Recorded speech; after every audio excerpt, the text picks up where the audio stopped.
Dengan gaji 1,700, korang rasa sedap ke nak beli CF motor Papio XOY ni? Jom kita kira. Untuk harga bulanan motor ni memang murah gila. Kalau korang bermodalkan muka kosong, ikat 5 tahun, baru 252 tau. Ini pun kita siap bagi rebate tau.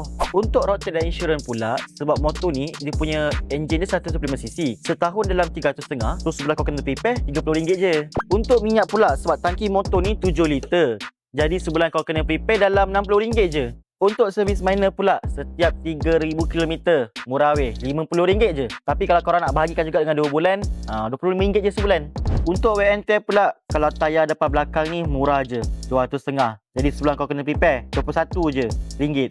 Untuk sprocket dan rantai pula, harga dia memang murah gila lah, RM150 anggaran. Jadi sebulan kau kena prepare RM13 saja. Jadi bila kita kumpulkan semua kos-kos tadi tu, dapat dalam bawah RM400 sahaja. Jadi korang rasa motor sedap ni, sedap tak dengan gaji korang? Kalau korang berminat dengan Papio SOY ni, korang boleh isi form di bio sekarang. Motor ni ada stok tau. Geramnya.